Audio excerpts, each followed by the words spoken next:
Ang Emirate ng Al-Wazn, isang bansa sa Rungdong na may pinakamataas na GDP per capita sa mundo, ay nasa matinding kaguluhan. Nagbigay na sila ng huling ultimatum sa Pilipinas. Kung mabibigo ang bansa na tuparin ang pangako nito, permanenteng palalayasin ang lahat ng Pilipino. Lahat ay nag-isip na ang pangako ng Pilipinas ay hangin lamang at tiyak na mabibigo. Ngunit pagkatapos, nangyari ang hindi kapani-paniwala. Pinuri ng buong Rungdong, kabilang ang Saudi Arabia, Kuwait at UAE, ang Pilipinas. Imposible, ang sabi maging ng mga teknolohiyang higante mula sa Amerika at France. Paano nagawa ito ng Pilipinas sa lupang kanilang iniwan sa loob lamang ng 48 oras? Ang nakakagulat na sikreto ay isisiwalat ngayon. Kumusta? Ako si Ahmed Al-Jaber, isang water resource manager na nakatira sa distrito ng Al-Nujum sa hilagang Al-Wazn sa loob ng 4,005 taon. Hindi ako miyembro ng royal family o mayaman. Isa lang akong ordinaryong civil servant. Pero ang asawa ko, si Zahra, at ang aking 10 taong gulang na anak na babae, si Noor, ay ang aking inspirasyon. Alas 4:00 ng umaga, bago pa tumunog ang alarm clock, gising na ako. Nag-aalala ako kung makakahanap ba ako ng tubig ngayon. Ang paghugas ng mukha ay isang karangyaan na hindi ko pinapangarap. Kailangan kong ibuhos lamang ang kaunting tubig sa isang baso at punasan ang aking mukha ng basang tuwalya. Ang pagsisipilyo ay ginagamitan lamang ng isang lagok ng tubig. Isang beses lang ako naliligo sa isang buwan at hindi ito dapat lumampas sa 5 minuto. Tay, nauuhaw ako, mahinang sabi ni Noor mula sa kanyang namamagang labi. 20 litro lang ng tubig ang nakukuha ng aming pamilya bawat araw, sapat lamang para sa inumin at pangunahing pangangailangan. Ang sumpa sa aming lugar ay nagsimula 80 taon na ang nakalipas. Ang underground rock layer ay natatangi, sumisipsip ng tubig dagat na parang espongha. Kapag mas naghuhukay ka, mas maraming tubig dagat ang umaagos. Narinig ko na may tubig tabang pa rito noong panahon ng lolo, bulong ni Said kasamahan ko. Naging masyadong sakim sila noon, naghukay ng masyadong malalim at nakakonekta ito sa dagat. Wala na tayong magagawa ngayon. Tuwing Martes ay araw ng rasyon ng tubig. Kailangan kong pumila ng alas 3 ng umaga. Kahit na ang tubig ay galing sa desalination plant ng gobyerno, maalat pa rin ito at kahit ganitong tubig ay hindi pa rin sapat. Kaya madalas akong bumibili sa black market. 50 riyal bawat litro, sabi ng black market dealer, walang kahihiyang. Mas mahal pa yan kaysa sa gasolina. 40 riyal lang yan noong nakaraang linggo. Mas mahalaga na ngayon ang tubig. Kung ayaw mo, huwag kang bumili. Wala akong pagpipilian. Kalahati ng aking sahod ay napupunta sa tubig. Kinagabihan, umuwi si Noor mula sa paaralan at biglang bumagsak. Noor! Noor! Kahit tawagin ko, walang tugon. Maputla ang kanyang mukha at asul ang kanyang labi. Tumawag ako ng ambulansya pero 40 minuto ang inabot bago makarating sa ospital. Parang walang katapusan ang sandaling iyon. Malubha ang dehydration. Kailangan ng dextrose agad, sabi ng doktor. Seryosong-seryoso ang mukha. Hindi lang siya. Mahigit 20 pasyente na ang na-dehydrate ngayon. Kung magpapatuloy ito, delikado. Sa silid ng pasyente, nakita ko si Noor na may dextrose at parang gumuho ang mundo ko. Dahil hindi ko man lang mabigyan ang aking anak ng isang patak ng tubig, nangyari ito. Pumasok si Direktor Khalid, ang aking superior. Mr. Ahmed, umalis na rin ang French company. Sumuko sila pagkatapos ng 6 na buwan. Bigo na naman? Dose-dosenang kumpanya ang sumubok sa ating lugar. Lahat sila bigo. Ipinagmamalaki ng Amerika, Germany, Japan at Israel ang kanilang teknolohiya pero sumuko rin sila sa ating rock layer. Tayo ay sinumpaang lupain, mapait na sabi ni Direktor Khalid. Siguro mas mabuti pang sumuko at lumipat na lang sa ibang lugar. Pero hindi ako susuko. Ito ang aming bayan. Dito ipinanganak si Noor. Noong gabing iyon, umakyat ako sa bubong ng ospital. Tinitingnan ang langit, madilim, walang bituin. Ang langit ay parang aming kinabukasan. Diyos ko, bigyan mo kami ng tubig. Anong kasalanan ang ginawa ko? Bakit kailangan magdusa ng mga batang ito? Ang tanging sumagot sa aking panalangin ay ang tunog ng hangin. Makalipas ang 1 linggo, lumabas si Noor ng ospital. Pero ang babala ng doktor ay patuloy na umalingaw-ngaw sa aking isip. Baka hindi na niya kayanin sa susunod. Kailangan namin ng malinis na tubig, agad-agad. Pauwi, narinig ko ang hindi inaasahang balita sa radyo. Ang rehiyon ng Al-Qasim sa Saudi Arabia ay nakalikha ng ilog gamit ang teknolohiya ng Pilipinas. Ang lugar na nagdusa sa kakulangan ng tubig sa loob ng 60 taon ay naging isang agrikultural na lungsod. Nagliwanag ang mata ni Noor. Tay, pwede ba nating hingin ang tulong ng mga Pilipino? Nag-atubili ako. Ayaw kong bigyan siya ng pag-asa, natatakot na baka mabigo na naman siya. Noor, iba ang ating lugar sa Saudi. Mas mahirap, sabi ko. Hindi ko alam noon na malapit na ring dumating ang isang himala sa amin, sa paraang mas kamangha-mangha kaysa sa inaakala.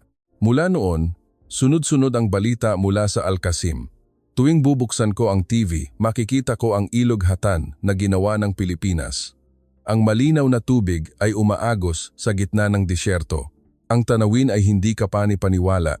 Sa gitna ng tuyong disyerto, umaagos ang malinaw na tubig. Naglalaro ang mga bata sa tubig, nagdidilig ang mga magsasaka. Iyan ba talaga ang Al-Qasim?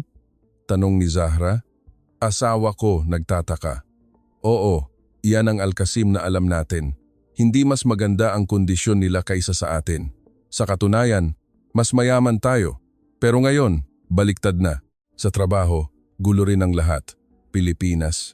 Yang bansang yan, sikat lang sa turismo at adobo, di ba? Tumawa si Rashid, kasamahan ko. Pero magaling sila sa agrikultura, sumingit si Said. Ano ang koneksyon ng agrikultura sa geology technology? Magkaiba yan, pero malinaw ang ebidensya. Nakita ko ang opisyal na datos na inilabas ng gobyerno ng Saudi. 100,000 litro bawat araw. 99% ang rate ng pag-alis ng asin. Nakasulat doon ang pangalan ng kumpanya ng Pilipinas, Tubig Bayan Tech. Makalipas ang ilang araw, ipinatawag ako sa isang high-level government meeting. Ang ministro ng Water Resources mismo ang namuno. Alam na siguro ninyo ang tagumpay ng Saudi, seryosong sabi ng ministro. Alam ba ninyo kung ano ang sinasabi ng mga tao? Tinatanong nila, mas mahina ba ang Al-Wazn kaysa sa Saudi? Tahimik ang silid.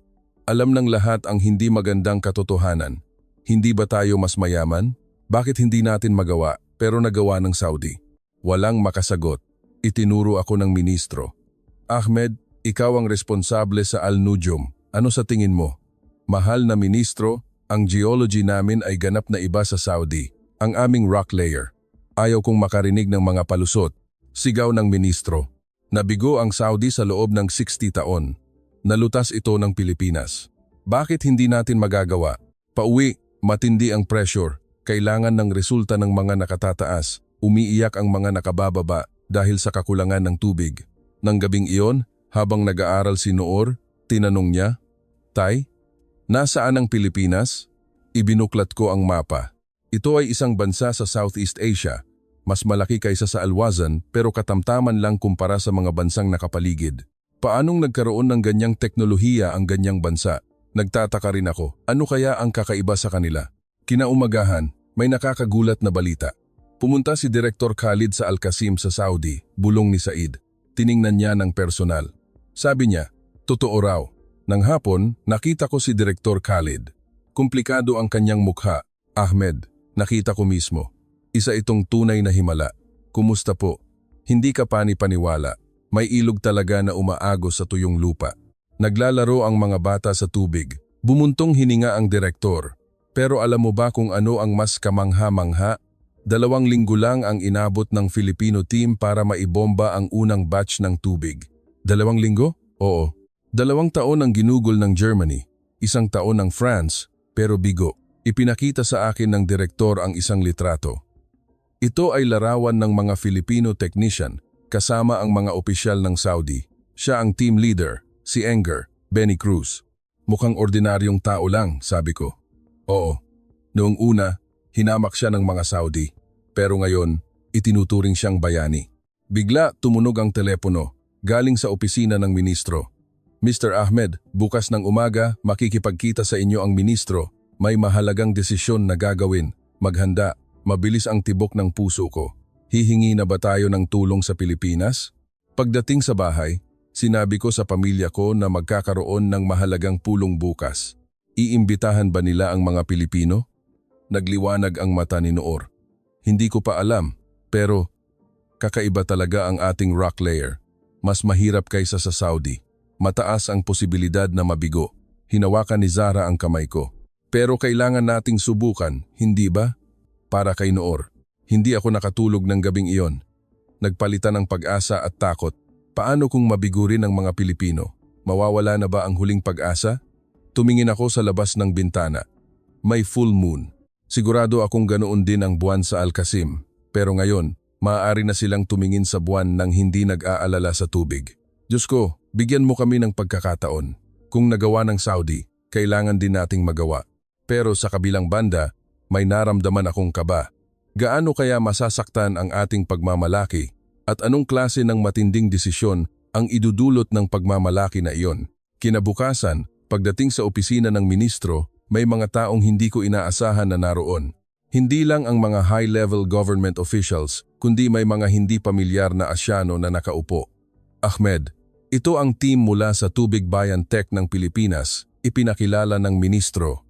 Ang team leader ay si Enger, Maria Marisa Reyes. Nagulat ako, babae siya. May maikling buhok, nakasalamin, mukhang nasa early 40s. Maliit siya, mga 160 cm lang. Magandang umaga. Ako si Marisa Reyes. Bati niya sa perpektong Arabic na may flawless accent. Marunong din kayong mag-Arabic? Nag-aral ako sa Cairo University ng 1 taon. Kailangan yan kung mag-aaral ka ng Middle Eastern Geology. Iba na ang unang impresyon. Ang ibang dayuhang technician ay English lang ang ginagamit. Umaasa sa interpreter. Dumiretso na ang ministro sa punto. Ginang Reyes, naiintindihan ba ninyo ang aming kondisyon? Naanalisa ko na ang data ng rock layer ng Al-Nujum. At kinuha ni Ginang Reyes ang isang tablet at ipinakita sa amin. Sa totoo lang, mas mahirap ito ng 3 beses kaysa sa Saudi. Masyadong malalim ang pagtagos ng tubig dagat. Nagdilim ang mukha ng mga opisyal. Kung gayon, susuko kayo. Hindi, ngumiti si Ginang Reyes. Sabi ko mahirap, hindi imposible. May katulad na geology sa Tondo, Pilipinas. Nalutas na namin ang problemang iyon. Gaano katagal sa tingin mo ang aabutin? 2 linggo ang Saudi, pero dito, lahat kami ay nagpigil ng hininga. 48 oras lang, sapat na, sabi niya. Ano? Biglang tumayo ang ministro. 48 oras? Mas mahirap kaysa sa Saudi, pero mas maikli ang oras? Nag-develop kami ng bagong teknolohiya. Ang fault tracking system ay mas tumpak at mas mabilis. Tumawa ang isang high-level official. Siguro hangin lang na naman yan. Lahat ay ganyan ang tiwala sa sarili, tapos kapag nabigo, tumatakas. Kalmado si Ginang Reyes. Kung gayon, pustahan tayo. Kung mabigo kami sa loob ng 48 oras, kami ang sasagot sa lahat ng gastos at tatanggapin namin ang pagbabawal na pumasok sa Al-Wazan sa loob ng 10 taon. Nag-ingay ang silid, pero kung magtagumpay kami, magbayad kayo ng nararapat na kabayaran at magtiwala kayo sa amin at magbigay ng buong kooperasyon. Ang pagdududa at panghihimasok ay pag-aaksaya lamang ng oras. Tumingin sa akin ang ministro. Ahmed, bilang responsable sa site, ano sa tingin mo? Sa totoo lang, nag-aalala ako. Masyadong maikli ang 48 oras, pero sa tingin ko, kailangan nating subukan. Sige, pero may kondisyon. Tumingin ng diretso ang ministro kay Ginang Reyes. Kailangan itong magtagumpay sa loob ng 48 oras. Kahit 1 minuto lang ang maantala, palalayasin kayo agad. Tanggap ko, walang pag-aalinlangan na sagot ni Ginang Reyes. Pagkatapos ng pulong, pumunta kami sa site. Sa kotse, nakipag-usap ako kay Ginang Reyes. 48 oras? Talaga bang posible yan? Mr. Ahmed, alam ba ninyo kung ano ang natutunan namin sa Saudi? Ano po? Ang oras ay hindi tinutukoy ng teknolohiya, kundi ng tiwala. Nagtiwala sa amin ang Saudi. Paano ang Al-Wazan? Mabigat ang tanong. Pagdating sa site, nagsimulang magtrabaho agad ang Filipino team. Nang ibaba ang mga kagamitan, mukhang mas marami nga ito kaysa sa ginamit sa Saudi. Ano yan? Ground penetrating radar. 10 beses na mas tumpak kaysa sa gamit ng Hapon. Gawa ba sa Pilipinas? Siyempre, kami mismo ang nag-develop, mayabang nasabi ng isang miyembro ng team, si Enger, Benny Cruz. Nagsimula na ang trabaho at nagtipon-tipon ang mga taga-baryo. May dayuhan na naman at Pilipino pa. Gaano kaya sila tatagal?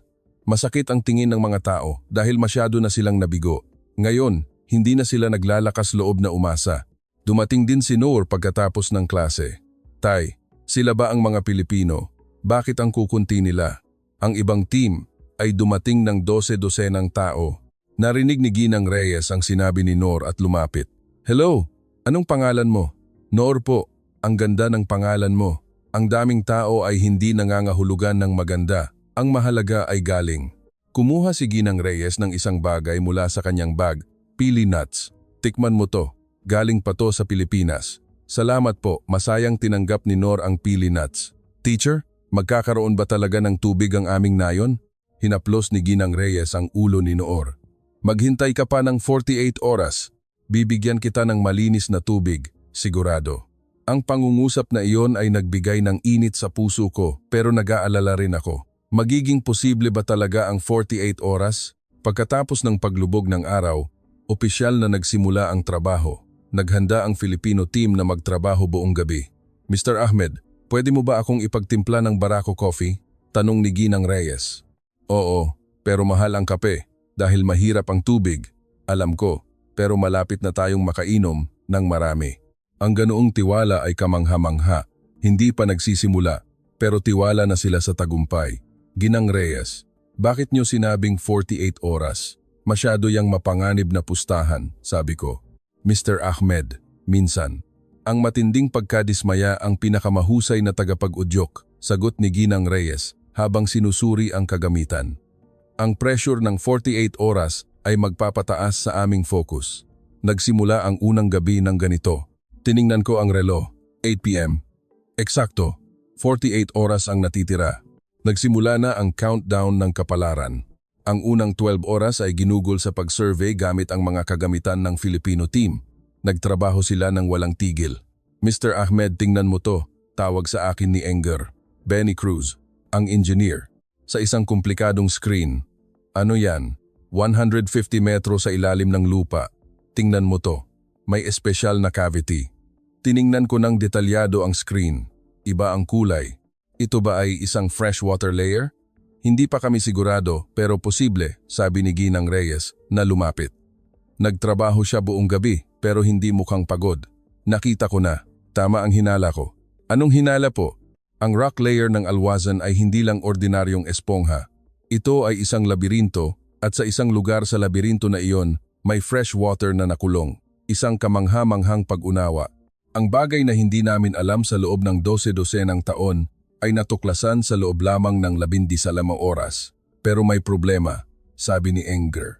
Cruz, nag-aalala. Ang freshwater layer ay ganap na napapalibutan ng tubig dagat. Kung magkamali ng kaunti, maghahalo ang lahat, tumango si Ginang Reyes. Kaya, kailangan nating magtrabaho ng maselan, parang precise surgery. Bigla, dumating ang mga government inspector. May nakita na ba kayo? Tanong nila. Mayabang ang tono. Sinusuri pa namin. 12 oras na ang lumipas, iyon lang ba? Siguro, mabibigo na naman, tumawa ang inspector at bumalik. Tumigas ang mukha ng mga miyembro ng Filipino team. Huwag nyo na lang silang pansinin. Pinasigla ni Ginang Reyes ang kanyang team. Ituloy lang natin ang ating trabaho. Makalipas ang 6 na oras, nagsimula ang 3D mapping. Ito ay ang trabaho upang ganap na maunawaan ang underground structure. Ang galing. Hindi ko mapigilang mapabulalas. Ang 3D image sa screen ay napakadetalyado. Maging ang agos ng tubig sa parang labirintong rock layer ay nakikita. Mr. Ahmed, mayroon ba kayong mapa-80 taon na ang nakalipas? Tanong ni Ginang Reyes. Mapa-80 taon na ang nakalipas? Meron po. Kinuha ko ang mapang puno ng alikabok mula sa bodega. Ikinumpara ni Ginang Reyes ang mapa sa 3D image. Mukhang may natuklasan siya, nagliwanag ang kanyang mata. Tama, tingnan mo to. Ano po ang nakikita ninyo? 1 taon na ang nakalipas o asis ito. Kaya tiyak na may fresh water. Pero ngayon, lumubog lang ito sa ilalim ng lupa. May tubig dagat sa itaas pero sa ilalim, sa isang lugar, naroon ito. 12 oras ang lumipas. Sa wakas, nagsimula ang paghuhukay. Pero nagtipon-tipon ang mga opisyal ng gobyerno. Ano ang ginagawa ninyo? Paano kayo maghuhukay ng basta-basta? Ito ay isang planadong trabaho, kalmadong sagot ni Ginang Reyes. Pero patuloy na humarang ang opisyal. Kailangang suriin muna ang mga dokumento. Itigil ang trabaho agad. Sabi niyo magtatagumpay sa loob ng 48 oras, tapos ngayon ipapatigil niyo? May nagtalo. Umaandar ang oras. Kaya lumabas ako. Ako, bilang responsable sa site, ay nagbigay ng pahintulot. Kung may problema, ako ang mananagot. Umurong ang opisyal, hindi nasisiyahan. Ahmed, mananagot ka ba talaga? Magbibigay ako ng garantiya sa pagsulat. Bumalik ang opisyal, hindi nasisiyahan. Nagpadala sa akin ng pasasalamat si Ginang Reyes. Nagsimula na naman ang paghuhukay. 50 metro, 100 metro. Kapag mas lumalalim, mas nakakakaba. Teka, may nakitang moisture sa 120 metro. Sigaw ni Enger. Benny Cruz. Nagpigil ng hininga ang lahat. Kinuha ang sample. Isang maliit na dami ng tubig ang inakyat. Personal na sinuri ni Ginang Reyes gamit ang salinity meter. 0.3% ang kaasinan. Maalat pa rin. Kailangan pang mas malalim. Kahit nabigo, may pag-asa pa rin. Hindi bababa sa mas mababa ang kaasinan kaysa sa tubig dagat. 24 oras ang lumipas. Kalahati na ng oras ang lumipas. Wala pa ring malinis na tubig na lumabas. Nagtipon-tipon ang mga taga-baryo. Bigo na naman. Sabi ko na, sinumpa ang lupain tayo. Lumakas ang mga negatibong komento. Pero hindi natinag ang Filipino team. Boss, magpahinga muna tayo. Nag-aalalang sabi ng isang miyembro ng team. Pero umiling si Ginang Reyes. Ayos lang, wala ng oras. Bigla dumating si Noor. May hawak siyang kung ano. Teacher, kainin niyo to. Ito ay pastillas de leche na ginawa niya. Kulang kami sa tubig kaya hindi ko nagawang marami. Pero sana magkaroon kayo ng lakas. May luha sa mata ni Ginang Reyes. Salamat Noor. Mukhang masarap. Naghati-hati ang Filipino team sa pastillas. Nagpakita ng ngiti sa pagod nilang mukha. Noor, maghintay ka pa. Bibigyan kita ng malinis na tubig, sigurado. Ang pangako ni Ginang Reyes ay nagbigay ng malaking ngiti kay Noor. 30 oras ang lumipas. Sa wakas, may pagbabago. Bumababa ang kaasinan. Masayang sigaw ni Enger. Cruz, 0.1%, 0.05%. Malapit na. Nagtipon-tipon ang lahat sa screen. Bawat pagbaba ng numero may hiyawan. Pero may lumabas na problema. Boss, masyadong mataas ang pressure ng tubig dagat kung hindi natin lalagyan ng barrier. Alam ko, pero 18 oras na lang ang natitira. Ang normal na pag-install ng barrier ay tumatagal ng 12 oras. Kaya natin, mariing sabi ni Ginang Reyes, gamit ang bagong teknolohiya na in-develop namin, ang accelerated barrier. Isa na namang kamangha-manghang teknolohiya. Ano ba ang inihanda ng mga taong ito? Bigla, tumunog ang telepono ko. Ang ministro, Ahmed, kumusta ang sitwasyon? Malapit na po kaming matapos. Pero, kulang na po sa oras. Kung mabigo kayo, pareho kayong matatapos. Alam mo yan, dumating ang pressure. Pero kakaiba, hindi ako natatakot. Nang tiningnan ko ang Filipino team, sigurado ako na iba talaga ang mga taong ito. At tiyak na magtatagumpay sila. 10 p.m. 30 oras pagkatapos magsimula. 18 oras ang natitira. Mabilis ang galaw ng Filipino team. Tapos na ang paghahanda ng barrier. Simulan ang pag-inject ng accelerated barrier. Ang bagong teknolohiya ay talagang kamangha-mangha. Nag-inject sila ng isang espesyal na polymer na magre-react sa tubig dagat sa mga crack ng bato at mabilis na titigas. Paanong naging posible yan? Tanong ko. Ito ay teknolohiya na in-develop namin kasama ang Philippine Marine Research Institute sa loob ng 5 taon. Kapag nakatagpo ng kaasinan ng tubig dagat, magiging solid ito sa loob ng 10 minuto, ipinaliwanag ni Engre. Cruz, mayabang. Dalang AM, narating ang 150 metro. Nagpigil ng hininga ang lahat, naghihintay sa resulta. Personal na binuksan ni Ginang Reyes ang balbula. Sa simula walang lumabas. 1 segundo, 2 segundo, 3 segundo. Bigla, nagsimulang tumulo ang malinaw na tubig. May tubig na, sigaw ng isang tao. Sinalo ni Ginang Reyes ang tubig sa kanyang nanginginig na kamay at inilagay sa salinity meter. 0.01% pure fresh water. Dumagundong ang hiyawan. Pero kalmado pa rin si Ginang Reyes, hindi pa. Kailangan muna nating tingnan kung sustainable ito. Makalipas ang 3 oras, sinukat ang flow rate. Kamangha-mangha. Habang lumilipas ang oras, tumataas ang dami ng tubig. 200 litro bawat oras, 300 litro, 500 litro. Isang hindi ka panipaniwalang numero. Paanong naging posible yan? Dahil sa pagkakaiba ng pressure, hinarangan ng barrier ang tubig dagat, kaya ang pressure ng freshwater layer mismo ang nagtutulak sa tubig pataas. 5 a.m. Sa wakas, ginawa ang unang taste test. Ako ang unang uminom. Itinaas ko ang baso sa nanginginig na kamay at uminom ng isang lagok. Matamis, talagang matamis. Ito ang unang beses na nakainom ako ng malinis na tubig sa loob ng 80 taon. Umiyak ako. Noor! Noor! Nasaan ka? Ginising ko ang aking natutulog na anak. Dinala ko ang aking inaantok na anak. Nang makita niya ang tubig, gising na gising siya. Tay, totoo bang tubig yan? Oo, anak. Uminom ka. Maingat na uminom si Noor at sinabi, Tay, ang tamis ng tubig. Tumalon si Noor sa tuwa. Nang makita ko ang tanawing iyon, naramdaman ko na lahat ng paghihirap ay nasuklian. Kumalat ang balita sa mga taga-baryo. Kahit madaling araw, nagsimula silang magtipon-tipon. Totoo ba? May tubig na talaga? Sa unang pagkakataon sa loob ng 80 taon, uminom ang mga tao at umiyak. Ito ang lasa ng tubig na ininom ko noong bata pa ako. Narinig na ng Diyos ang ating panalangin. Pero sandali lang ang kasiyahan. May problema na naman. Nagtipon-tipon ang mga government inspector sa umaga. Ano yan? Sino ang nagbigay ng pahintulot na mamahagi ng tubig ng arbitraryo? Mayroon na tayong malinis na tubig kaya dapat na itong inumin ng mga tao, sabi ko. Hindi pa nasuri.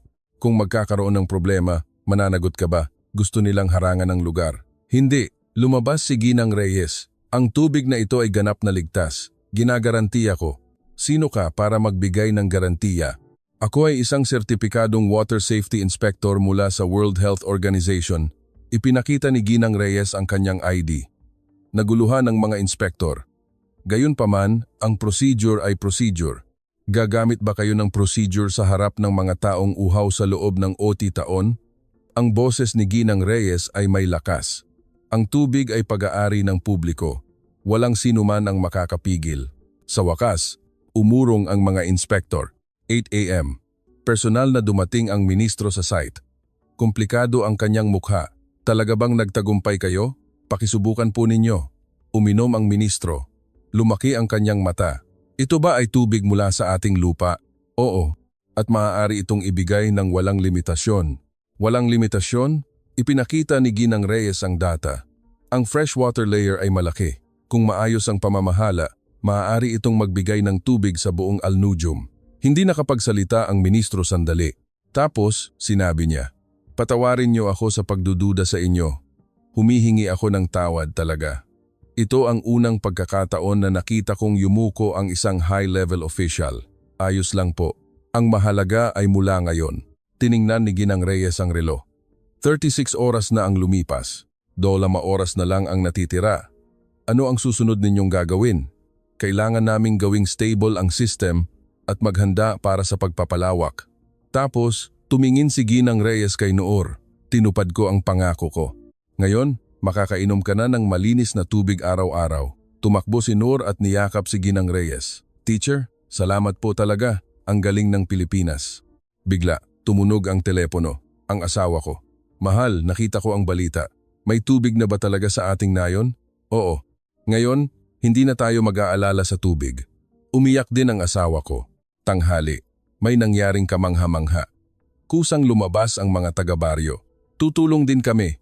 Hindi pwedeng ang mga Pilipino lang ang magtatrabaho ng husto.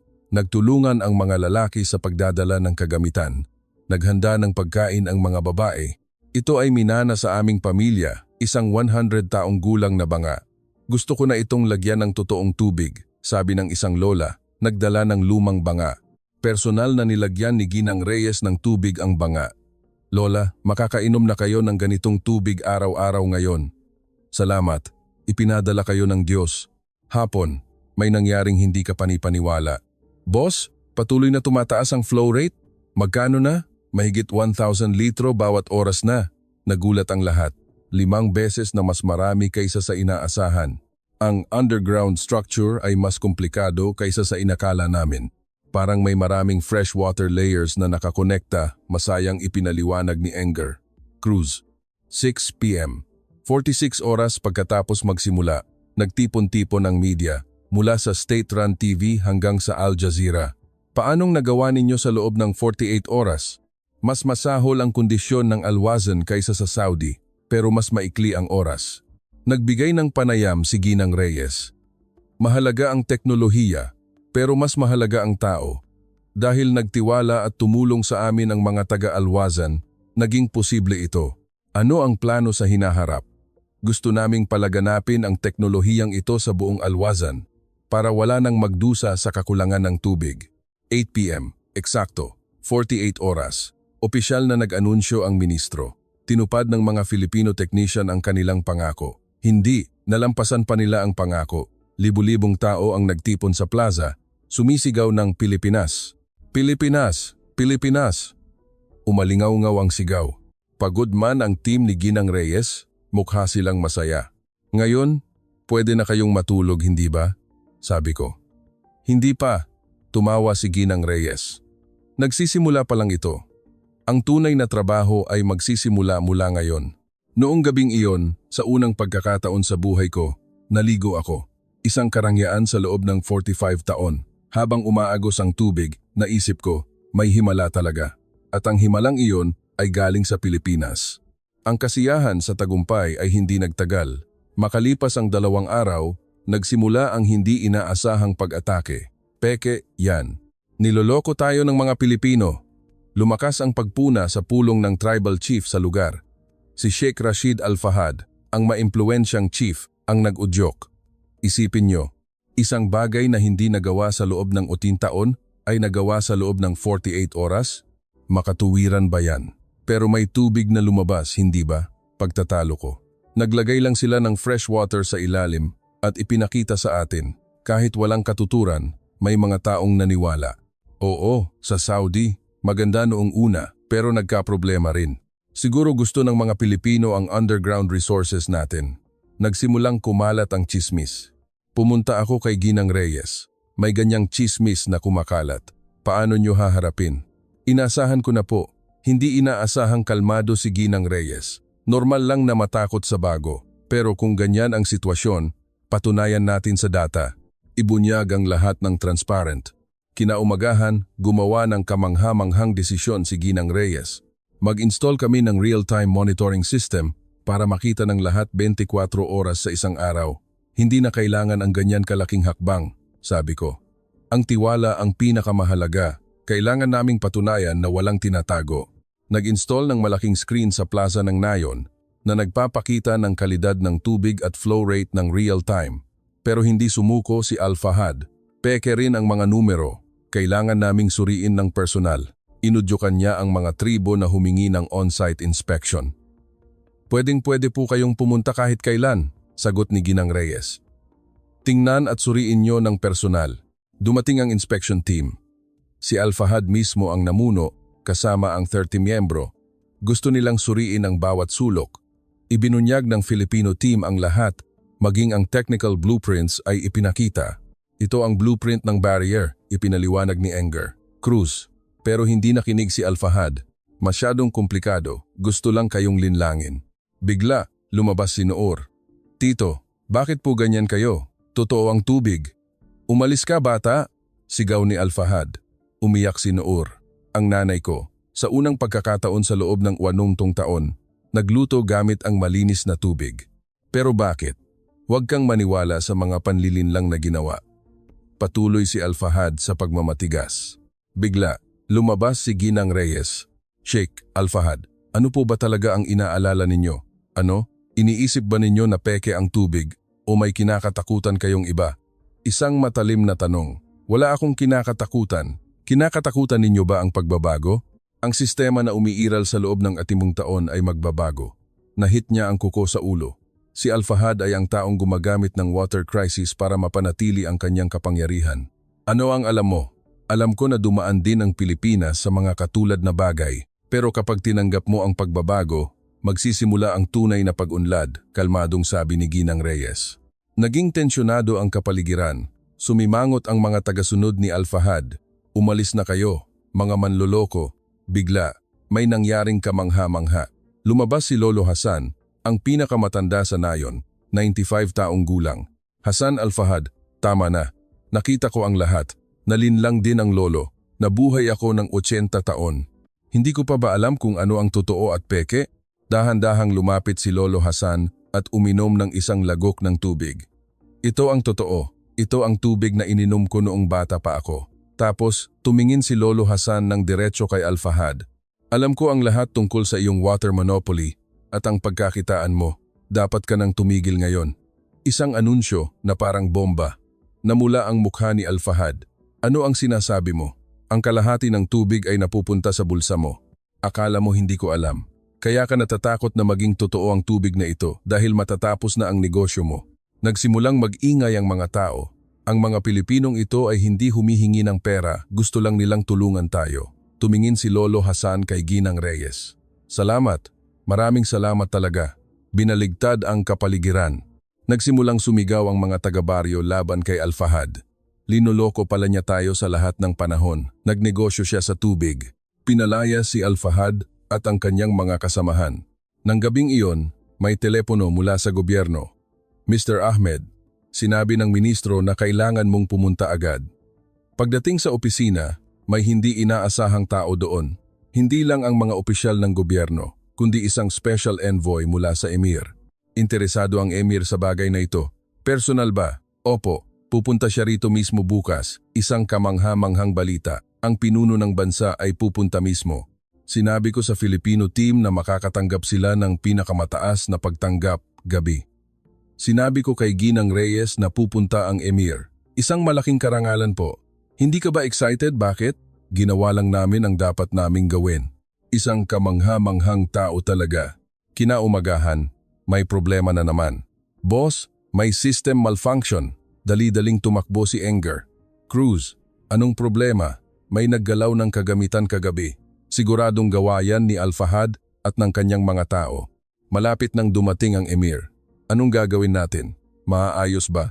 Kailangan ng kaunting oras. Pero, ginamit ng Filipino team ang lahat ng kanilang lakas, nag-ayos ng walang tigil. Eksaktong 4 na oras ang lumipas nang dumating ang emir kasama ang isang malaking entourage. Puno ng tensyon ang kapaligiran. Sila ba ang Filipino team? Opo, lumapit ang emir kay Ginang Reyes. Nabalitaan ko na gumawa kayo ng himala sa loob ng 48 oras. Nagawa po namin. Bigla, ang system na kakatapos lang ay umagos ang tubig. Isang perpektong timing. Personal na uminom ang emir. Kamangha-mangha, talagang malinis. Tapos, hinawakan niya ang kamay ni Ginang Reyes. Sa ngalan ng mga tao ng Alwazan, salamat sa pagtulong. Isang malaking karangalan po. Inanunsyo ng emir. Mula ngayon, ipinapahayag ko na ang Pilipinas ay ang strategic partner ng Alwazan sa water technology. Isang makasaysayang sandali. Nang gabing iyon, may balita na nahuli si Al-Fahad dahil sa destruction of property. Pakiramdam ko, nanalo ang katarungan. Nakahinga ako ng maluwag. Mr. Ahmed, tawag ni Ginang Reyes sa akin. Mula bukas, ang tunay na trabaho na. Handa ka na bang baguhin ang buong Alwazan? Siyempre, puno ng pag-asa. Ngayon, magsisimula na ang tunay na bagong panahon. Pagkatapos ng pagbisita ng emir, mabilis na nagbago ang sitwasyon. Nangako ang gobyerno ng buong suporta gamit ang Al-Nujum bilang pilot area. Sinimulan ang malaking expansion project, pero pagkatapos ng isang linggo, hinarap nila ang isang hindi inaasahang krisis. 3 a.m., may emergency call. Mr. Ahmed, masama ang sitwasyon, ang nag-aalalang boses ni Enger. Cruz, anong nangyari? Nagmalfunction ang kagamitan. Biglang tumigil ang main pump, nahulog ang puso ko. Kung nagmalfunction ang pangunahing kagamitan ng system, maaaring huminto ng tuluyan ang supply ng tubig. Pagdating sa site, masama ang sitwasyon. Walang tubig na umaagos. Tumigil ng tuluyan. Nagpanik ang mga taga-baryo. Nag-emergency check si Ginang Reyes. Kumusta? May foreign object sa pump. Parang sadyang inilagay ng isang tao. Ito ang pinakamasamang sitwasyon. Anong gagawin natin? Kung hindi maaayos sa loob ng 30 oras, kailangan nating palitan ang buong system. Maaring tumagal yan ng ilang buwan. 36 oras. Isa na namang laban sa oras. Ano ang kailangan ninyo? Kailangan namin ng mga spare parts. At nag-atubili si Ginang Reyes. Kailangan namin ng tulong ng mga lokal na tao, ang mga taong nakakaintindi ng system. Pero ang mga taga-baryo ay nasa kawalan, bigo na naman. Hindi rin pala kaya ng mga Pilipino. Siguro, sinumpaang lupain talaga tayo. Tumakbo ako sa village hall. Mga kababayan, hindi pa tapos. Hindi pa tapos? Magtiwala tayo sa Filipino team. Kaya nilang ayusin sa loob ng 36 oras, pero kailangan namin ng tulong ninyo. Ano ang magagawa natin? Bigla, lumabas si Noor. Tutulong po ako. Hindi pa sumusuko si Teacher Marisa para sa atin, kaya hindi rin tayo susuko. Ang tapang ng 10 taong gulang na bata ay nagbigay ng hiya sa mga matatanda. Kung ang bata ay lumalaban, bakit tayo susuko? Oo, subukan natin. Nagsimulang lumabas ang mga voluntaryo, isa-isa. Nagtulungan ang Filipino team at ang mga taga-baryo. Nagsimula ang trabaho. Iabot mo, tong spare part. Sino ang tutulong sa pagpasa ng tool? Kahit magkaiba ang wika, iisa ang kanilang puso. 12 oras ang lumipas. Hinarap nila ang unang balakid. Boss, mas malala ang pinsala kaysa sa inakala namin. Kulang ang spare parts. Anong gagawin natin? Nag-isip sandali si Ginang Reyes at gumawa ng kamangha-manghang desisyon. Gagawa tayo ng bago gamit ang local materials. Local materials? Posible ba yan? Ang Alwazan ay isang industrial na bansa. Tiyak na may mga bagay na magagamit. Lumabas ang isang taga-baryo. May foundry ako. Kung may kailangan kayo, sabihin nyo lang. Nag-aayos ako ng makina sa loob ng 30 taon. Makakatulong ako. Kamangha-mangha. Ang galing ng mga technician ng Alwazan ay mahusay. Nakipagtulungan sila sa Filipino team at nakagawa ng mga bahagi sa oras. 20 oras ang lumipas. May natuklasan si Ginang Reyes. Ito ang sanhi ng problema. Lumabas ang metal shard sa pinakamalalim na bahagi ng pump. Malinaw na sadyang inilagay ng isang tao. Ito ang huling pagpupumilit ni Al-Fahad at ng kanyang mga tao. Pero nanalo tayo. Ngayon, kailangan na lang nating i-assemble pabalik. Nagtulungan ang lahat sa pag-assemble pabalik ng pump. 24 oras ang lumipas. Subukan nating i-restart. Umatras ang lahat. Binuksan ni Enger. Cruise ang switch. Click. Tumakbo ang makina. Nagpigil ng hininga ang lahat. 30 segundo. 1 minuto. 2 minuto. May tubig na. Umaagos na ang tubig. Ang tubig ay umagos ng mas malakas kaysa dati. Tagumpay. Umalingaw-ngaw ang hiyawan. Niyakap ng mga tao ang isa't isa. Umiyak at tumawa. Ang pag-aayos na ito ay nagpatibay sa system, masayang ipinaliwanag ni Enger Cruz. Maaring makagawa tayo ng mas maraming tubig kaysa sa 2,000 litro bawat oras. Isang hindi kapanipaniwalang resulta, 30 oras ang lumipas. Dumating ang government inspection team. Malinaw ang mga palatandaan ng sabotahe. Kailangang mahuli ang salarin, pero mas mahalaga, sabi ni Ginang Reyes, ipinapakita ng insidenteng ito na kung magtutulungan ang Pilipinas at Alwazan, kaya nating talunin ang anumang krisis. Tumango ang pinuno ng inspection team. Oo. Ngayon, palalakasin namin ang National Expansion Project. Nang gabing iyon, nagkaroon ng sarili nilang pagdiriwang ang mga taga-baryo. Nagtagumpay tayo. Mabuhay ang pagkakaibigan ng Pilipinas at Alwazan, sabi ni Lolo Hasan. Ngayon, natutunan natin ang isa pang aral. Ang krisis ay lumilikha ng mas matibay na pagkakaisa. Kinaumagahan, may kamangha-manghang balita. Magtatatag ang gobyerno ng Philippine Alwazan Joint Technology Research Institute dito mismo sa Al-Nujum. Tuwang-tuwa ang buong nayon.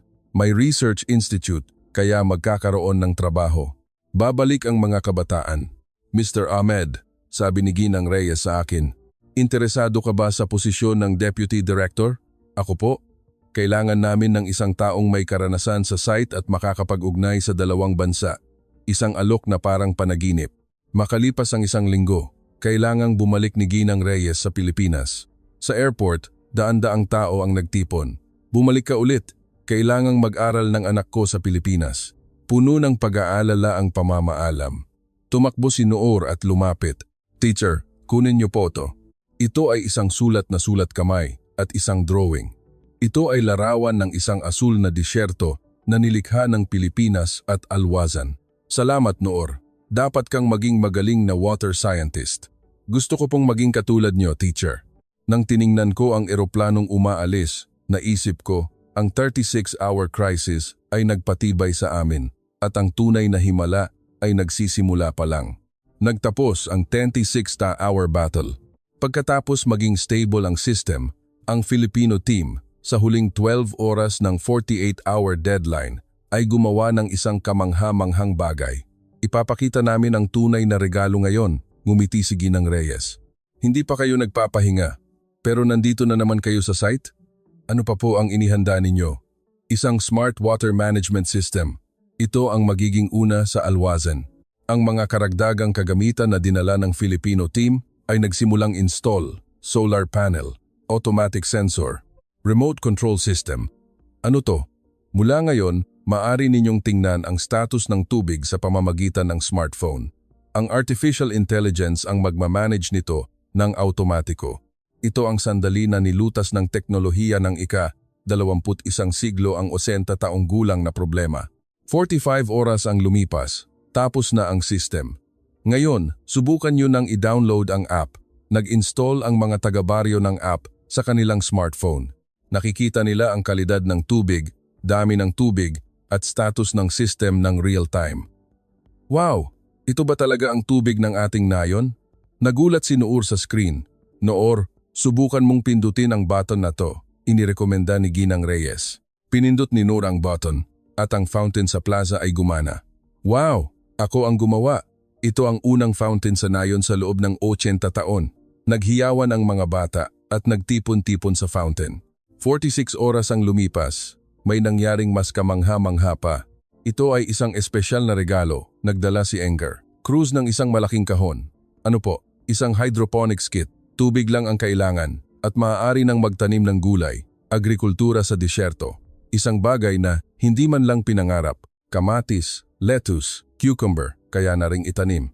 Personal na nag-demonstrate si Ginang Reyes. Maglagay lang ng kaunting nutrients sa tubig, itanim ang buto. Sa loob ng 100 linggo, tutubo na. Sa loob ng 2 buwan, maaari na kayong mag-ani. Nagliwanag ang mata ng mga taga-baryo. Kakainin na namin ang gulay na kami mismo ang nagtanim? Siyempre, ngayon, ang Alwaz ay maaari na ring maging agrikultural na bansa. 47 oras ang lumipas. Naghanda sila ng huling aktibidad. Mr. Ahmed at lahat ng taga-baryo, kinuha ni Ginang Reyes ang mikropono. Ngayon, sasaksihan natin ang isang makasaysayang sandali. Sumikat ang malaking screen. Lumabas ang mapa ng Alwazn. Gamit ang system na ginawa namin, magde-demonstrate kami ng simulasyon. Nagsimulang lumabas ang mga asul na tuldok sa mapa ng Alwazan. Bawat tuldok ay isang lugar kung saan maaaring magbigay ng tubig. 50 lugar sa loob ng 3 taon, 3 taon, na puno ng asul ang screen. Ang buong Alwazan ay magkakaroon ng malinis na tubig. Halos hindi ako makahinga. Ang bagay na inakala naming imposible ay nasa harap namin. Bigla, may emergency call mula sa gobyerno. Mr. Ahmed, gusto makipag-video call ng Emir. Lumabas ang Emir sa malaking screen. Aking mga mamamayan at lahat ng Filipino technical team, makinig kayo. 48 oras na ang nakalipas, nagdududa pa kami. Pero ngayon, nakita namin ang himala. Puno ng paghanga ang kanyang boses. Mula ngayon, ipinapahayag ko ang pagtatatag ng Philippine Alwazan Joint Water Technology Research Institute. Isang kamangha-manghang anunsyo. At inaanyayahan ko si Enger, Marisa Reyes bilang unang consultant. Nagulat si Ginang Reyes. Kamahalan, kailangan kayo ng Alwazan. Pakisamahan nyo kami. Sumigaw ang mga taga-baryo. Pakitanggap nyo, manatili kayo sa amin. Umiyak si Ginang Reyes at tumango. Isang malaking karangalan po. 47 oras at 45 minuto. 15 minuto ang natitira. Naghanda si Ginang Reyes ng isang maliit na seremonya. Ilalagay natin ang bote ng tubig na ito sa isang time capsule. Sa malinaw na bote ng tubig, isinulat ang petsa ngayon. Sa loob ng 10 taon, buksan natin at tingnan kung gaano tayo umunlad. Nagtaas ng kamay si Noor. May gusto rin po akong ilagay. Kinuha niya ang isang sulat. Isinulat ko po yan para sa aking sarili sa hinaharap. Nangako akong magiging water scientist. Nagdala rin ng mga memorabilia ang ibang taga-baryo, isa-isa. Isang dakot ng tuyong lupa, isang lumang banga, at mga mensahe ng pag-asa. Eksakto sa sandaling natapos ang 48 oras, inilibing ang time capsule sa lupa. Ano kaya ang magiging hitsura ng lugar na ito sa loob ng 10 taon? Tanong ni Ginang Reyes. Magiging green farm, mapupuno ng parke at lawa. Sabi ng lahat, ang mga pangarap na tila imposible ay hindi na imposible. Nang gabing iyon, nagkaroon ng malaking pagdiriwang. Live na ipinalabas ng Al Jazeera ang 48-hour miracle, ang alamat na nilikha ng Pilipinas at Alwazan. Nakakuha ng atensyon ang buong mundo. Ipinakita ang panayam kay Ginang Reyes. Mahalaga ang teknolohiya, pero ang pinakamahalaga ay ang tiwala ng mga tao. Dahil nagtiwala sa amin ang mga taga-Alwazan, naging posible ito. Ano ang plano sa hinaharap? Gagawin naming sentro ng water technology sa Rungdong ang Alwazan. Tapos, tumingin si Ginang Reyes kay Noor.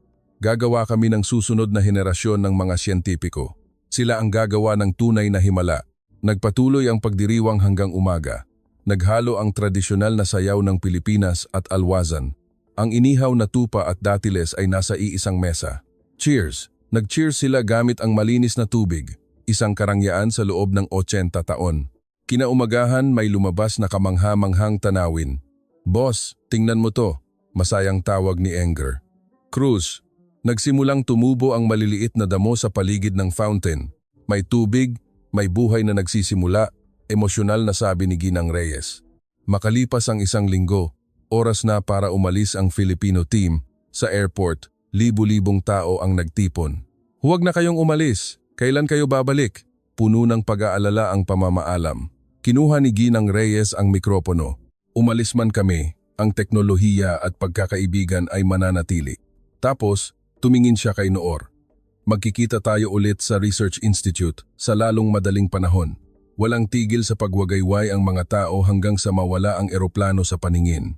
Salamat, maraming salamat talaga. Pagkatapos ng araw na iyon, ganap na nagbago ang Al Nujum. 1,500 litro ng malinis na tubig ang umaagos araw-araw. Nagtayo ng hydroponics farms. Masayang naglalaro ang mga bata sa tubig, pero ang pinakamalaking pagbabago ay ang puso ng mga tao. Natutunan nila na walang imposible at ang kapangyarihan ng tunay na kooperasyon. Ang 48-hour miracle ay naging isang walang hanggang pamana. 6 na buwan ang lumipas. Ang bawat umaga ko ay nagsisimula sa pagtingin sa hindi kapani-paniwalang tanawin. Ang Al Nujum na nakikita mula sa bintana ay hindi na tuyong disyerto. May mga kulay berde, kahit saan. Ang tawa ng mga bata ay patuloy na naririnig. Tay, ngayon, may hydroponics workshop kami sa school. Masayang umalis si Noor dala ang kanyang bag. Ang bata na nagkasakit dahil sa kakulangan ng tubig, 6 na buwan na ang nakalipas ay tumatakbo ng malakas ngayon. Ang paaralan ay nagbago rin ng husto. Nagtayo ng science lab na sinusuportahan ng gobyerno ng Pilipinas. Bawat linggo, may klase mula sa mga Filipino teacher sa pamamagitan ng video call. Ngayon pag-aaralan natin ang water cycle. Nagsimulang magturo si Professor Samson mula sa Maynila. Nakaupo si Noor sa unahan, nakikinig ng nagliliwanag ang mata. Papunta sa trabaho sa government building, nakita ko ang isang kamangha-manghang pagbabago. Ang unang hydroponics farm ay malapit ng mag-ani sa unang pagkakataon. Sa transparent plastic greenhouse, may mga kamatis, cucumber, at lettuce na namumunga. Mr. Ahmed, tingnan mo to. Ipinakita sa akin ni Halim, ang may-ari ng farm. Ang kamatis, mayabang. Kami mismo ang nagtanim nito. Ang kamatis na tinanim sa disyerto. Kinagat ko ang isa. Matamis, makatas. Hindi ka pani-paniwala. Kami ba talaga ang nagtanim nito? May luha sa mata ni Halim. Pagdating sa building, may malaking pulong. Sinusuri ang progreso ng National Expansion Project. Hanggang ngayon, nakumpleto na ang system installation sa 15 lugar. Nagulat ako sa ulat. Sa loob ng 6 na buwan, ang buong hilagang bahagi ng Alwazan ay malaya na sa kakulangan ng tubig. Kumusta ang Philippine Alwazan Joint Research Institute? Magbubukas na next week. Personal na pupunta si Ginang Reyes. Magandang balita. Bigla, may isa pang balita. Gusto raw bumisita ng Kuwait at Bahrain. Talaga? Gusto nilang matuto sa ating success story. Naging modelo ang Alwazan. Parang panaginip talaga. Sa lunch break sa plaza ng Nayon, may bagong tanawin. May cafe na itinayo sa paligid ng fountain. Nagiinom ng tsaa ang mga tao at nag-uusap. Dati, mahalaga ang bawat patak ng tubig, pero ngayon, nakakainom na sila ng herbal tea. Umiinom ng tsaa habang tinitingnan ng fountain. Parang langit siguro ang ganito. Isang kaligayahan sa loob ng 80 taon. Hapon. May espesyal na bisita. Ahmed, matagal tayong hindi nagkita. Si Ali Alsan, kaibigan ko mula sa Saudi Arabia. Siya ang responsable sa aming Al-Qasim area. Naparito ako para matuto sa inyong secret sa tagumpay. Nag-aaral na ang Saudi sa amin. Nangunguna na ang Al-Wazn. Wala pa kami ng smart system na yan. Naramdaman ko ang pagmamalaki. Pumunta rin ako sa industrial area. Nagsimulang mamuhunan ang mga kumpanya mula sa Pilipinas dahil sa matatag na supply ng tubig, dumarating ang investment. Nalikha ang 300 trabaho. Hindi na aalis ang mga kabataan sa kanilang bayan dahil sa kakulangan ng tubig, paliwanag ng opisyal mula sa Economic Development Agency. Gabi. Sa paaralan ni Noor, may presentation. Ang paksa. Ang himig ng ating nayon. Umakyat si Noor sa entablado. 6 na buwan na ang nakalipas, nagkasakit ako dahil sa kakulangan ng tubig. Pero nagpresent siya ng may tiwala. Nakakakuha ka ng lakas mula sa puso na hindi sumusuko, na itinuro ng mga Filipino teacher hindi lang teknolohiya.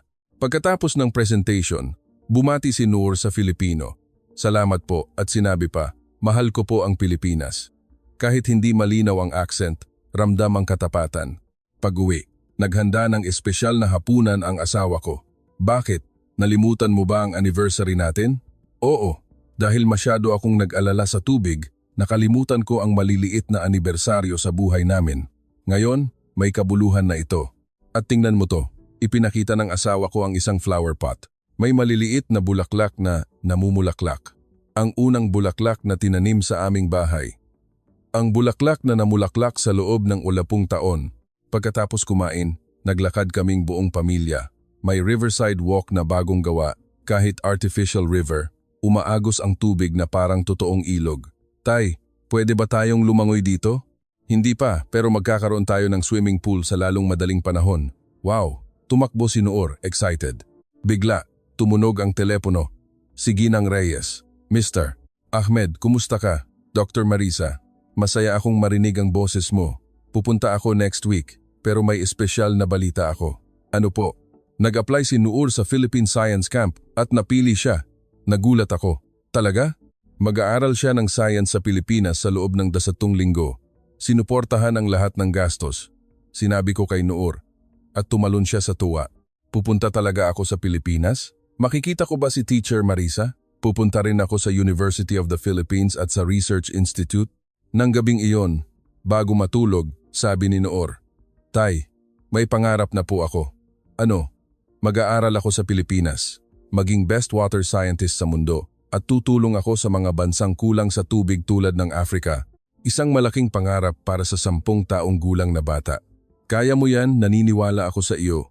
Tumingin ako sa labas ng bintana. Puno ng bituin ang langit. Ang langit na dati kong tinitingnan ng may pagkadismaya, ngayon ay mukhang pag-asa. Binuksan ko ang telepono at tiningnan ang litrato, 6 na buwan na ang nakalipas. Ang tuyong lupa.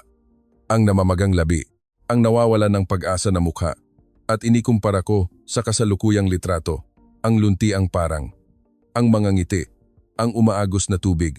May himala talaga. Bulong ko sa sarili. Tumunog ang alarm clock. Kailangan kong maghanda para sa pulong bukas tungkol sa South Al-Wazn Expansion Plan.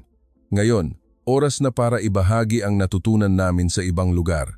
Bago matulog, tiningnan ko sa huling pagkakataon ang labas ng bintana. Ang fountain ay umaagos sa langit.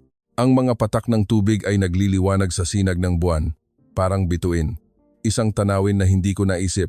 6 na buwan na ang nakalipas. At ito ay simula pa lang. Ang tunay na himala ay magsisimula na. 3 taon ang lumipas. Ako na ngayon ang Deputy Minister ng Water Resources ng Al-Wazn. Mula sa bintana, nakikita ko ang ganap na nagbago na tanawin ng Doha. Mahal na Deputy Minister, dumating na po si Noor, anunsyo ng assistant, bumukas ang pinto. Pumasok si Noor, elegante.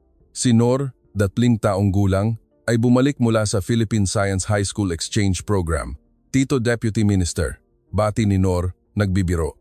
Kumusta sa Pilipinas? Ang galing po. Tingnan niyo po ang certificate ko. Nanalo siya sa National Youth Science Competition sa Water Purification Technology. Nagulat ang mga hurado na ang isang junior high student ay makakaisip ng ganoong ideya. sobrang proud ako sa iyo. At heto po ang recommendation letter mula sa Philippine Science High School. Gusto ko pong mag-aral doon. Si Dr. Marisa Reyes, ang direktor na ngayon ng Philippine Alwazan Joint Research Institute, ay nagrekomenda rin sa kanya. Naglalakbay siya sa pagitan ng dalawang bansa. Congrats! May espesyal na aktibidad tayo mamaya. Ang 3rd Anniversary Celebration of Alwazan Water Technology Innovation. Ang event ay puno ng mga kinatawan mula sa iba't ibang bansa sa Rungdong, Saudi Arabia, Kuwait, Jordan, Oman. Ladies and gentlemen, sabi ng host, 3 taon na ang nakalipas, ang pangarap na sinasabing imposible ay naging totoo. Sa malaking screen, lumabas ang mga larawan ng pagbabago mula sa tuyong farm hanggang sa lawa. Ang Alwazan ay nagtagumpay sa 100% na supply ng malinis na tubig sa buong bansa. 500 hydroponics farms ang kasalukuyang tumatakbo. 5,000 na trabaho na may kaugnayan sa tubig ang nalikha. Bawat numero ay isang himala. Umakyat si Dr. Marisa Reyes, ang direktor ng institute, sa entablado bilang espesyal na panauhin. Naalala ba ninyo 3 taon na ang nakalipas? Ang nakakabaliw na 48-hour challenge. Ngumiti ang lahat, pero nagawa namin. Ito ay tagumpay ng teknolohiya at tiwala. Bigla, may surprise announcement. Nagdesisyon ang gobyerno ng Alwazan na bigyan ng libreng suporta sa water technology ang 10 bansa sa Africa. Dumagundong ang palakpakan. Umakyat ako sa entablado upang ipaliwanag. Ngayon, oras na para ibahagi natin ang tulong na natanggap natin tulad ng ginawa ng Pilipinas sa atin. At may mas espesyal na balita pa. Dagdag ni Dr. Reyes. Ang International Water Technology Institute na itinatag ng Pilipinas at Alwazan ay magbubukas next year. Maaaring mag-aral ang mga kabataan mula sa buong mundo. Nagliwanag ang mata ni Noor. Ang pangarap niya ay nagiging totoo. Pagkatapos ng event, nakita ko ang lumang kaibigan. Ahmed, ngayon isa na tayong agricultural exporter. Si Halim, na nagpapatakbo ng farm network. 50 farms na ngayon. Nag-export na kami sa buong Rungdong at Asia. Congrats! Lahat ng ito ay dahil sa tubig. At dahil sa Pilipinas. Gabi, pumunta ako sa Al-Nujum. 7 taon pa ang natitira bago ang nakatakdang pagbubukas ng time capsule. Pero ngayon, isang bagong time capsule ang inilibing. Time capsule para sa mga scientist sa hinaharap. Iminungkahi ni Noor. Nagtipon-tipon ang mga taga-baryo. Inilagay ni Noor ang kanyang research notebook, puno ng hinaharap na water technology na inimagine ng 30 taong gulang na bata. Sa loob ng 20 taon, tingnan natin kung natupad ko ba ang pangarap na ito. Inilagay din ng ibang bata ang kanilang mga pangarap. Ako ay magiging water robot engineer. Ako ay magiging desert greening specialist. Ang mga pangarap ng mga bata ay lumalaki. Ito ang pinakamalaking regalo. Sa loob ng 20 taon, babaguhin ninyo ang mundo, sabi ni Dr. Reyes. Pagdating ng oras na iyon, buksan ninyo ang capsule na ito. Sana maalala ninyo ang araw na ito. Pagkatapos ilibing ang capsule, nagsalita si Lolo Hasan. 98 taong gulang na siya pero malakas pa rin. Nabuhay ako ng halos 100 taon. Ang natutunan ko ay, ang tubig ay buhay at ang pagkakaibigan ay walang hanggan. Tulad ng ipinakita ng Pilipinas at Alwazan. Pauwi, gabi na. Tinanong ni Noor, Tito, makakapag-aral ba talaga ako sa Pilipinas? Siyempre, buong suporta ako sa pangarap mo. Gusto ko pong maging katulad ni Professor Marisa. Isang scientist na lumulutas sa water problems sa buong mundo. Kaya mo yan. Nagsimula ka na. Pagdaan sa airport, nakita ko ang bagong sign. Qatar-Philippine Friendship Bridge. Isang pangalan na sumisimbolo sa pagkakaibigan ng dalawang bansa. Pag-uwi, naghihintay ang asawa ko. Balita, proud na proud ako. Ito ay simula pa lang. Marami pa tayong dapat gawin. Bago matulog, tiningnan ko ang labas ng bintana. Ang lugar kung saan unang umagos ang fountain 3 taon na ang nakalipas, ngayon ay may maliit na parke na tinawag na Himala Park. Tumunog ang telepono. Isang text message mula kay Dr. Reyes. Darating ang team mula sa Kenya bukas. Ngayon, oras na para ibahagi natin ang himala na natanggap natin sa kanila. Sumagot ako, handa na po, gawa tayo ng bagong himala. Ang 48-hour challenge ay naging katotohanan sa loob ng 3 taon. Ngayon, ito ay naging isang walang hanggang pamana na lumalaganap. Ang himala ng tubig na nilikha ng Pilipinas at Alwazan ay hindi isang katapusan kundi isang bagong simula. Ang pagkakaibigan na malinaw at walang hanggan, tulad ng umaagos na tubig. Mga kaibigan, kumusta ang miracle story ng Alwazn? Sa lupang tuyo sa loob ng 80 taon, sa loob lamang ng 48 oras, umagos ang fountain. Ang mga taong nawalan ng pag-asa ay nagkaroon ulit ng pag-asa. Ang kamangha-manghang kuwentong ito ay hindi lamang tungkol sa paghahanap ng tubig, kundi isang mensahe ng pag-asa na kapag binitawan natin ang prejudice at hinamon ang imposible, ang lahat ay magiging totoo. Ngayon, sa bawat sulok ng mundo, ang teknolohiya at sinseridad ng Pilipinas ay lumilikha ng himala. Ito ang dahilan kung bakit dapat tayong maging proud. Kung nagustuhan ninyo ang kuwentong ito, paki-like po at pakisabi ang inyong saloobin sa comment section. Salamat sa panonood. Ang inyong follow, like at suporta ang pinakamalaking inspirasyon sa paggawa namin ng video sa hinaharap. Patuloy kaming magsusumikap na magbigay ng mas mabilis at mas tumpak na impormasyon sa inyong lahat. Salamat po.